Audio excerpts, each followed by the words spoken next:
வணக்கம். ப்ரொஃபசர் அகாடமியின் சார்பா உங்களை அன்பா வரவேற்கிறோம். டிஎன்பிஎஸ்சி 2026 ஃப்ரீ கோர்ஸ் டே 5 பார்க்கிறோம். ஓகேங்களா? இதற்கு முன்னாடி நம்ம என்ன பார்த்தோம் அப்படின்னு பாத்தீங்கன்னா, பிரித்து எழுதுக, சேர்த்து எழுதுக, சந்திப்பிழை, குரல் நெடில் வேறுபாடு பார்த்தோம். அந்த வகையில இன்னைக்கு நம்ம லகர வேறுபாடு பார்க்க போறோம். அதுக்கு முன்னாடி ஒரு தாட். நாளை படிப்போம் என்று தாமதம் செய்யாமல் இன்றே ஆரம்பியுங்கள்.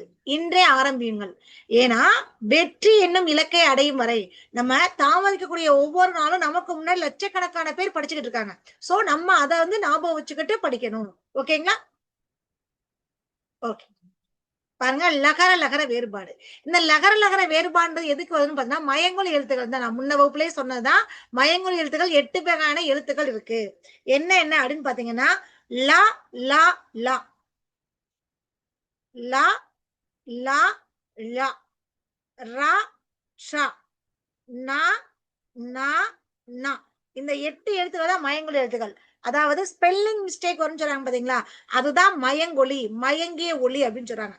இந்த 8 எழுத்தான நம்ம முதல்ல பார்க்க போய் 3 எழுத்துக்கள் லா லா லா வேறுபாடு. என்ன லா லா வேறுபாடு?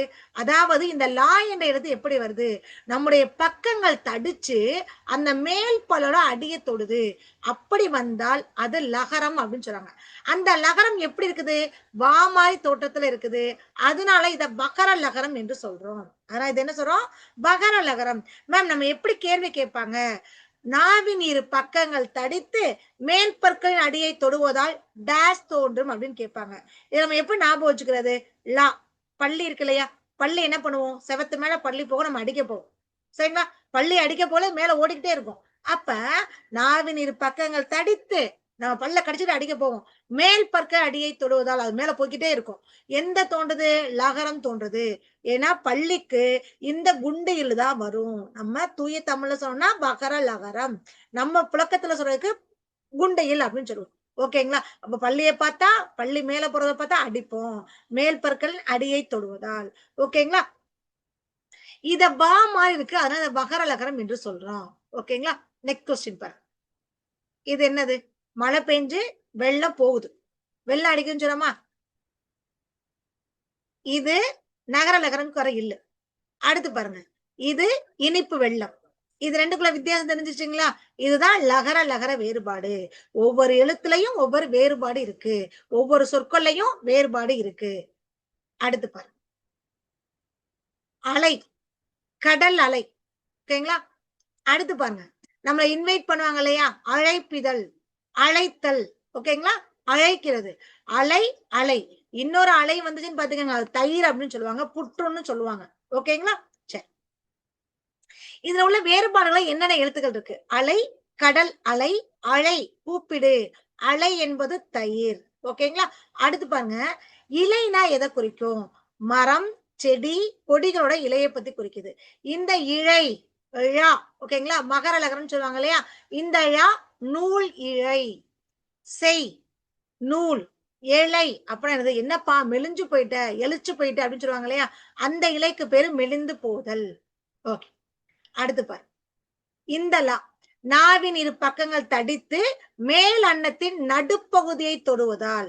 அந்த இதுக்கு என்ன சொன்னோம்? மேல் பற்களின் அடிப்பகுதின்னு சொன்னோம். இதுக்கு என்ன சொல்றோம்? நாவின் இரு பக்கங்கள் தொடித்து மேல் அன்னத்தின் நடுப்பகுதி. ஓகேங்களா? முன்னாடி பின்னாடி நடுவுல. ஷார்ட்கட்டுக்காக சொல்றேன். நடுப்பகுதியை தொடுவதால் என்ன தோன்றுது? இந்த லகரம் தோன்றுது. இந்த லகரத்தை பொது லகரம் என்று சொல்லுவாங்க. ஓகேங்களா? இந்த பொது லகரம் என்று அழைக்கப்படும் எழுத்து எதுன்னு கேட்டீங்கன்னா இந்த ழா தான். ஓகேங்களா?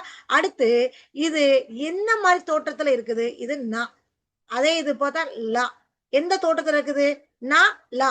நா போல இருப்பதால் இது நகர லகரம் என்று அழைக்கப்படுகிறது. தோற்றத்துல நா மாதிரி இருக்கால இது என்னவாயிருது? நகர லகரம் என்று அழைக்கப்படுது. சரிங்களா? ஓகே, பாருங்க, இதுல உதாரணம் பாருங்க. இந்த லா சிறப்பு லகரம் என்று சொல்லுவாங்க. இந்த லா என்னது? சிறப்பு லகரம், மகர லகரம்னு சொல்லுவாங்க. பாருங்க, நாவின் நுனி மேல் நோக்கி வளைந்து வருடுவதால். நாவின் நுனி மேல் நோக்கி வளைந்து வருடுவதால். இது பார்க்கும்போது தெரியும், வளையுதா? அப்ப வளைந்து வருடுவதால் இந்த ழகரம் தோன்றுது. இந்த ழ வந்து தமிழுக்கே சிறப்பான லகரம். அதனாலதான் இத சிறப்பு லகரம் என்று அழைக்கிறோம். இது என்ன எழுத்து மாதிரி இருக்குது? தோற்றத்தில் மா மாறி இருக்குது. மா மாறி இருக்குது. அதனால இத மகர லகரம் என்று சொல்றோம். ஓகேங்களா? இது கூட வித்தியாசம் பாருங்க. ஒளி, ஓசை, சவுண்டு. ஒளினா வெளிச்சம், பிரைட்டா இருக்கு.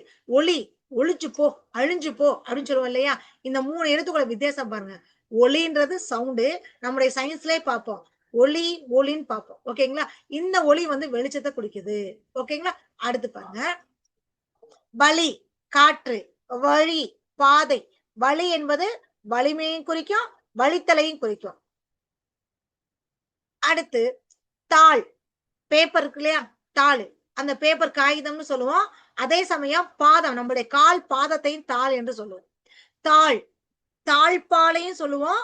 பணிந்து போ, தாழ்ந்து போடா, கொஞ்சமா தாழ்ந்து போடா அப்படின்னு சொல்லுவோம் இல்லையா? அந்த பணி. அடுத்து இந்த தாள், நாக்கை, ஏன்னா தாளாட்டு, நாவை அசைத்து பாடுவதால் பாடக்கூடியது அப்படின்னு சொல்றோம். அதான் தாளாட்டு.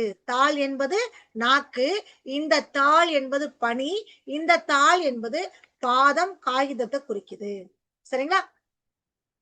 இப்ப இத நம்ம லகர லகர வேறுபாடுல பார்த்திருக்கோம். ஜஸ்ட் ஒரு ரீகால் சொல்றேன். இந்த லா என்பது மேல் பற்களின் அடியை தொடுவதால், இந்த லா என்பது நடுப்பகுதியை தொடுவதால், இந்த லா என்பது வளைந்து வருடுவதால் பிறக்கக்கூடிய எழுத்து. ஓகேங்களா? இதுதான் லகர லகர வேறுபாடு. இதுல இருந்து நமக்கு கண்டிப்பா ஒரு 6 வினா கேக்குறாங்க. லகர லகர மட்டும் இல்ல, நகர நகர வேறுபாடு, லகர லகர வேறுபாடு, ராட்ரா வேறுபாடுல ஒரு 6 வினாக்கள் இது வந்து கண்டிப்பா வருது. அடுத்த வகுப்புல உங்களுக்கு ப்ரீவியஸ் இயர் கொஸ்டின் பேப்பர்ல என்னென்ன கேட்டிருக்காங்கன்றத உங்களுக்கு எடுத்துக்காட்டுறேன். ஓகேங்களா? டெய்லி வீடியோஸ் பாருங்க. நான் குடுக்குறது 10 மினிட்ஸ் வீடியோ தான். 10 மினிட்ஸ் வீடியோ பார்த்தாலே உங்களுக்கு ஓரளவுக்கு அப்சர்வ் ஆகும். படிக்க ஆரம்பிங்க. சரிங்களா? ஓகே. காலம் பொன் போன்றது. ஒவ்வொரு நாளும் அதத்தான் நான் உங்ககிட்ட சொல்றேன். உங்களோட ஃப்ரெண்ட்ஸ்க்கும் ஷேர் பண்ணுங்க. நெறைய பேர் படிப்பாங்க. உங்களோட ஃப்ரெண்ட்ஸ்க்கும் ஷேர் பண்ணுங்க. லைக் பண்ணுங்க. சப்ஸ்கிரைப் பண்ணுங்க. Thank you.